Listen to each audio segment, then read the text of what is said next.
अॼु जेका इहा अहम डेवलपमेंट थी आहे सफ़ारतकारी में उहा इहा थी आहे त इसराइल ऐं हमास जे विच में हिकु मुआदो थियो आहे मिस्र में, जंहिंजी ट्रैकड़ी त घणा मुल्कनि पिया, जंहिंमें सर फ़हिरिस्त आहे अमेरिका।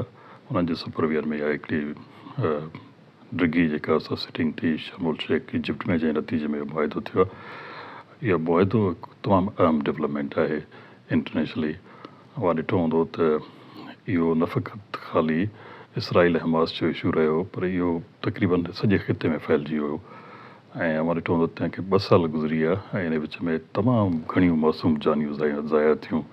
माण्हुनि जी जेके इमलाक हुयूं हुनखे नुक़सानु पियो।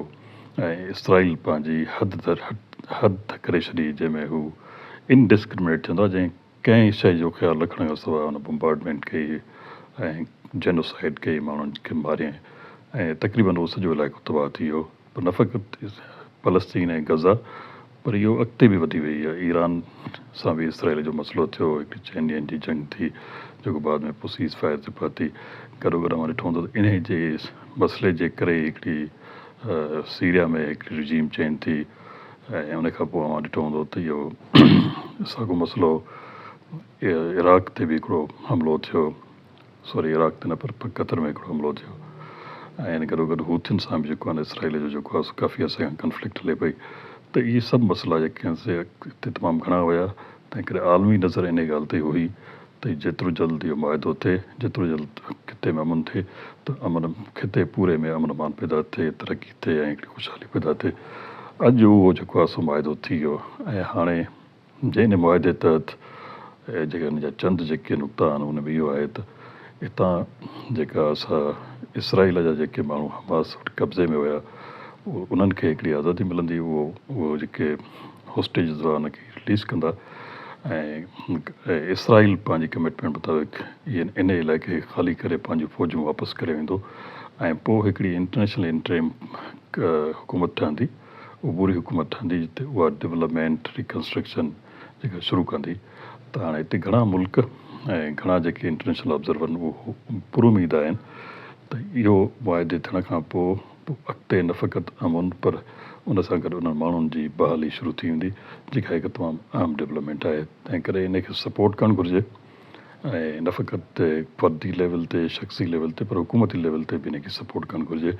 छो त इहा हिकिड़ी अहम डेवलपमेंट आहे ऐं असां पाण जेको आहे हिन ॻाल्हि खे सारायूं था। हाणे सिर्फ़ु इन में 2 नुक़्ता ॿिया आहिनि। इहो आहे त छा इन ते इन जी इसराइल पासदारी कंदो या न कंदो। ऐं जेको माज़ीअ जो असांखे तजुर्बो आहे त इहो साॻियो अहिड़े क़िस्म जो मुआदो अॻु में बि थियो हमास ऐं जेको इसराइल विच में, जंहिंमें जंगी कैदी बि जेको आहे उन्हनि हिकु पैसे खे वापसि कया, पर चंद अरसे खां पोइ वरी उते साॻियूं जेको आहे सो इसराइली जारियत शुरू थी, वरी मासूम इंसाननि जो क़तलाम शुरू थियो। त हाणे बि डाउट्स तमामु घणा आहिनि, पर हिन में हिकिड़ी अहम डेवलपमेंट इहा आहे त अमेरिका वारनि ख़ुदि जेको आहे सो ॿियनि लफ़्ज़नि में हिकिड़ो रोल क्रिएट कयो आहे त जेका बि इंटरिम गवर्नमेंट कंदी आहे उनजी ख़ुदि जेको आहे न सुपरवाइज़ेशन या स्पॉन्सरशिप जेको अमेरिकी सदर आहे डोनाल्ड ट्रम्प पाण कंदो। त हिन सां हिकिड़ी उमेदु ठही आहे त थी सघे थो अॻिते हली जेको आहे हिकिड़ो पाइदार पुर जेको आहे अमन पैदा थिए हिन इलाइक़े में ऐं जंहिंसां वरी जेको आहे उते ख़ुशहाली पैदा थिए। सो इन जे करे मुंहिंजो तबसरो इहो हूंदो त फ़िलहालु इहा अहम डेवलपमेंट आहे ऐं कुझु अरसे ताईं हिनखे मॉनिटर कजे, पोइ हथमी राय पैदा कजे। महिरबानी। हिन मुआदे जो हिकिड़ो अहम नुक़्तो इहो बि आहे त हिन मुआदे तहत जेको हमास आहे, जन हेतिरी सारी स्ट्रगल कई, उनखे डीवेपनाइज़ कयो वेंदो ऐं ॿिए लफ़्ज़नि में हिन जो अॻिते हली कंहिं बि क़िस्म जो रोल न रहंदो। त आया इहो हमास ऐं हुनजी जेका हार्ड कोर लीडरशिप आहे इन ॻाल्हि खे एक्सेप्ट कंदी या न कंदी, ऐं जिन एतिरो वक़्तु माना क़ुर्बानी बि ॾिनी, हेतिरी रेज़िस्टेंस बि कई आहे। ऐं उन लाइ मां इहो चवंदुमि, मुंहिंजो पंहिंजो इहो आहे त हाणे जेको हमास हुयो हुन पंहिंजी स्ट्रेंथ ॾेखारी ऐं हिन सॼे हिन क्राइसिस दौरान बि उहो पंहिंजा जेके हुन वटि जंगी कैदी चयोसि या होस्टेजिस हुन रिलीज़ न कया ऐं उहो सॼो प्रेशर हुन बर्दाश्त कयो। ऐं हालांकि हुनजी लीडरशिप टारगेट थी न फ़क़ति हिते पर लबनान में ॿियनि जॻहियुनि में, पर पोइ बि हू पंहिंजे जेको आहे सो स्टैंड ते क़ाइमु रहिया। पर हाणे हू जेको आहे सो पाण हिन कंप्रोमाइज़िंग पोज़ीशन में आया आहिनि, पाण हुन ॻाल्हि खे कंप्रोमाइज़ था कनि त बाबा हाणे घटि में घटि फ़लस्तीन जा जेके मासूम माण्हू आहिनि उन्हनि खे वधीक नुक़सानु कोन पहुचे। हालांकि इंफ्रास्ट्रक्चर से तबाह थी आहे, सो उन्हनि जी हिकिड़ी पंहिंजी स्टांस में बि शिफ्ट आई आहे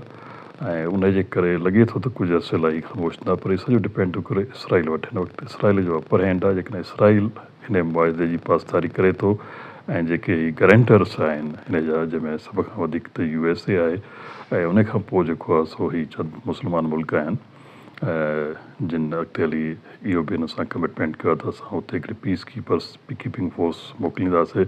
जंहिंजो हिकिड़ो अलॻि सां नालो बि रखियो थो वञे इंटरनेशनली त इहो इस्लामिक नाटो फोर्सिस वेंदा जेके अमन मान क़ाइमु कंदा जेकॾहिं इहे सभु एस्पेक्ट्स गॾिजी थियनि त हमास पंहिंजे स्टांस खे पेसिफाई करे थो अमेरिका वारा डायरेक्ट रोल कनि था ऐं इहे मुस्लिम कंट्रीज़ जंहिंमें पाकिस्तान बि आहे टर्की बि आहे जेके आम चंद इजिप्ट बि आहे कुझु ॿिया मुल्क आहिनि इंडोनेशिया आहे उहे जेकॾहिं को रोल प्ले कनि था त इहो जेको हमास आहे कुझु अर्से लाइ ख़ामोश थींदो पर डिपेंड करे थो अॻिते हली कीअं पेशरफ़ थिए थी अच्छा हिज़्बुल्लाह जी हाणे इहो आहे त हुनजी स्ट्रेंथ थोरी घटी आहे हिज़्बुल्लाह उहा न रही आहे ॾिठो हूंदो हुनजो हिज़्बुल्लाह जो जेको लीडर हुयो उहो बि टारगेट किलिंग में ख़तमु थी वियो ऐं इन खां पोइ जेको ईरान में जेको ईरान इसराइली कंफ्लिक्ट थी त हाणे ईरान बि हिकिड़ी पंहिंजी स्टांस वठी आहे त हिज़्बुल्लाह एॾो वॾो फैक्टर कोन रहियो लेबनान जे हद में हिज़्बुल्लाह स्ट्रांग आहे पर उहो हाणे अॻिते हली रोल न प्ले कंदो हाणे इहे सभु शयूं जेकॾहिं को ॻाल्हि ख़राबु थींदी आहे त उहा रोल ओवर थींदी आहे हिकिड़ी जाइ ते ख़राबु थी पोइ अॻिते हली बि ख़राबु थींदी पर जॾहिं पीस एफर्ट्स शुरू थींदा आहे जेकॾहिं हिकिड़ी जाइ ते पीस थिए थो त पोइ ॿियनि जायुनि ते बि इहा ॻाल्हि पॉज़िटिवली इम्पैक्ट कंदी पोइ चवण जो मक़सदु इहो आहे जेकॾहिं इसराइल हमास पंहिंजे कमिटमेंट ते पूरा रहनि था त पोइ ॿियूं फोर्सिस बि जेके आहिनि इलाइक़े में उहे ख़ामोश थींदियूं त इहो एस्पेक्ट बि गॾोगॾु शामिलु कयो वञे हिन तबसरे में